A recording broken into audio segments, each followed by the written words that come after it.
अस्सलाम वालेकुम व्यूअर्स। उम्मीद करता हूँ कि आप सब लोग खैरियत से होंगे। चूज़ा एक दूसरे को काट रहा था। कैल्शियम का इस्तेमाल करवाया। 3 से 4 दिन एक बड़ी तादाद चूज़े की एक दूसरे को काटती रही। पालक के पत्ते लटका दिए, काम नहीं बना।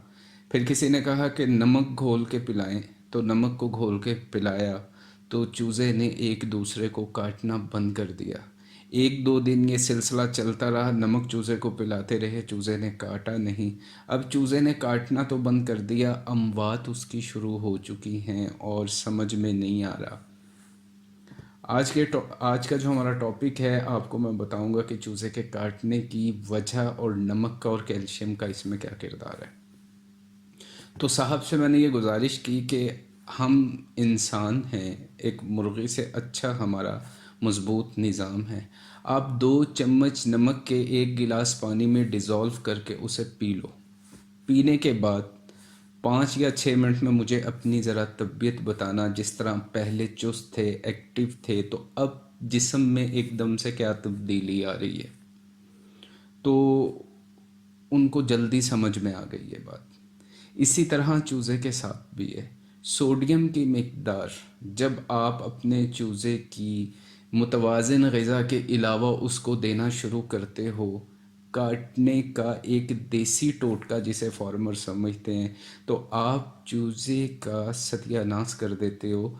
आप सोडियम उसको ज़्यादा दे रहे हो क्योंकि पानी बेज़ुबान चीज़ है। जिस ज़रिए से आप उसे पिला रहे हो, निप्पल, ड्रिंकर, कैन, जो भी आपके पास है, शेड में बंद किया हुआ, उसके पास कोई ऑप्शन नहीं है बाहर जाके पिए। पानी, उसे पानी नज़र आ रहा है, उसने पी लेना। उस पानी में आप जहर डाल के उसे पिला दो, वो तो वो भी पी रहा है। सोडियम भी जहर बना दिया आपने कि आपने एक ड्रम में 3 किलो 4 केजी उसमें नमक डिज़ोल्व किया और उसे पिला दिया। अब चूज़ा काट रहा था एक दूसरे को, तो उसने काटना नमक की वजह से क्यों छोड़ दिया कि उसकी अपनी सेहत मुतासिर हो गई।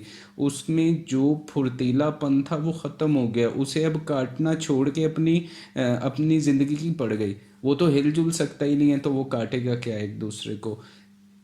चूज़ा एक दूसरे को काटता है तो ये काटता है सबसे, इसका जो अभी तक सबसे बेहतरीन इसका जो एविडेंस है जिस पर मैं बात कर रहा हूँ, वो ये है कि ये रश की वजह से एक दूसरे को काटता है। रिवायती फार्मिंग में ये रश स्ट्रेस बोलते हैं इसको, जिसकी वजह से चूज़ा एक दूसरे को काटता है।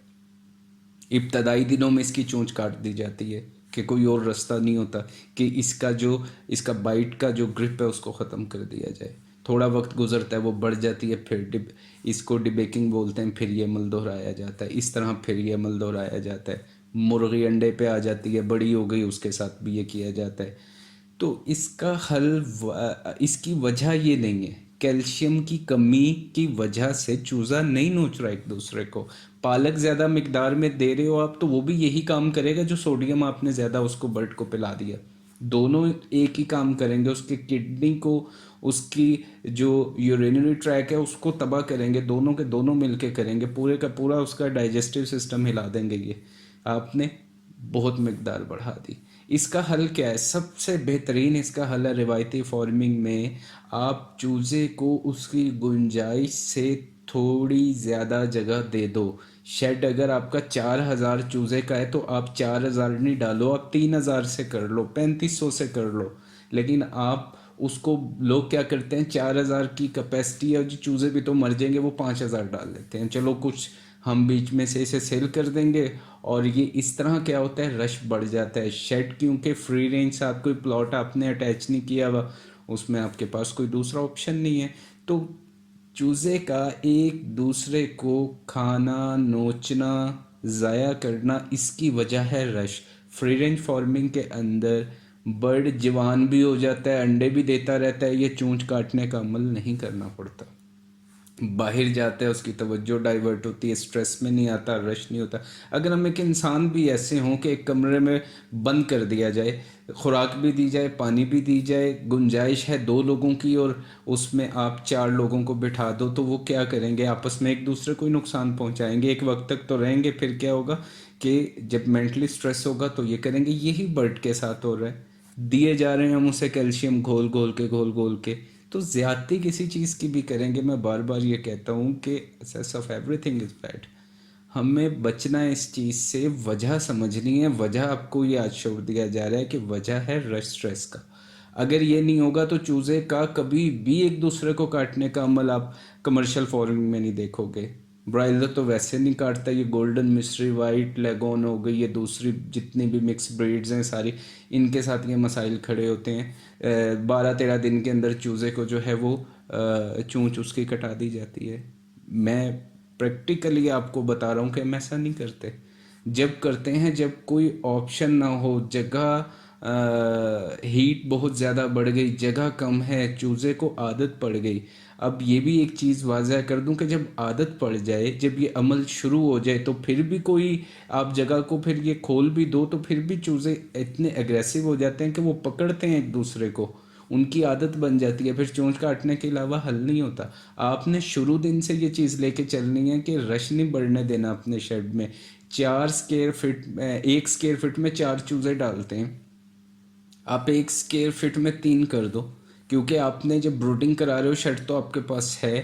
ابتدائی 2 سے 3 ہفتے میں اگر آپ نے اپنے برڈ کو اس چیز سے بچا لیا تو آگے چل کے اس کو یہ عادت پڑنے والی نہیں. ابتدائی دنوں میں اگر یہ عادت آ گئی تو پھر چونچ کاٹیں گے ہم، اور چونچ کاٹ لی ہم نے تو پھر اس سے ابتدائی گروتھ میں دیکھا گیا ہے یہ پریکٹیکلی کہ ویسی گروتھ برڈ کی کبھی بھی نہیں ہوتی، ویسا اس کا ایوریج ویٹ کبھی بھی نہیں آتا جیسا کہ ابتدائی دن میں بنا چونچ کاٹے اس کا ہوتا ہے.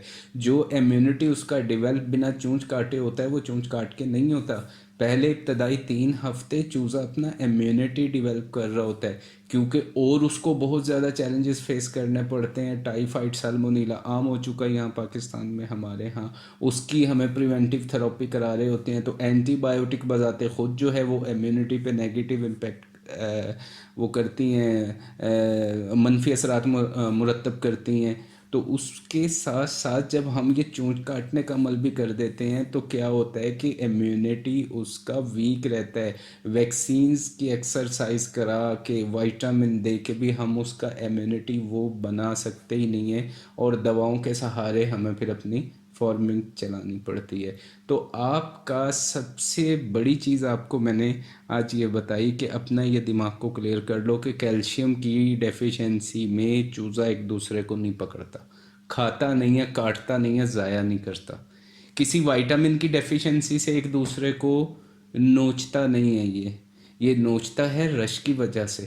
رش ختم کر دیا، اسی لیے تو فری رینج فارمنگ کو کہتے ہیں کہ اگر ساتھ میں کوئی پلاٹ ہمارا ایفلیٹ ہے، چوزے کو ہم دن میں تھوڑا چکر باہر کا لگا دیں. ابتدائی دن میں تو شیڈ میں ہی پہلے 3 ہفتے اتنی جگہ ہوتی ہے کہ باہر ویسے ہی فری رینج فارمنگ بھی کر رہے ہیں تو نہیں نکالا کرتے، تو اس میں تو آپ کے پاس یہ آپشن ہے. اس کے ساتھ اگر چوزے کی یہ عادت بن رہی ہے تو پمپکن، حلوہ کدو، اس پہ بھی میں نے ویڈیو ایک پہلے بنائی ہوئی ہے. اگر آپ وہ چوزے کو دے دو تو چونچ کاٹنے کے عمل سے پھر بھی بچا جا سکتا ہے. وہ پمپکن کھائے گا، اس کی قدرتی ڈیورمنگ بھی ہوگی، اسے وائٹامن اے ڈی کا بھی قدرتی سورس ملا، اس کو اس کی گروتھ بھی اچھی ہوئی، وہ اس تکلیف دہ عمل سے بچ گیا. تو یہ عمل بڑی مجبوری میں ڈی بیکنگ کا کیا جاتا ہے. تو ہم نے اپنے چوزے کو اس کی وجہ جان کے اب توجہ دینی ہے کیلشیم پہ یا چونچ کاٹنے کے عمل سے زیادہ، کہ اس کو ہم رش نہ اس کا بڑھنے دیں. اگر آپ کو کوئی چوزا ایک بھی اس طرح کا زخمی نظر آتا ہے یا یہ شروع ہوا تو فوراً پمپکن دو. پمپکن کا موسم نہیں ہے، جگہ کھول دو.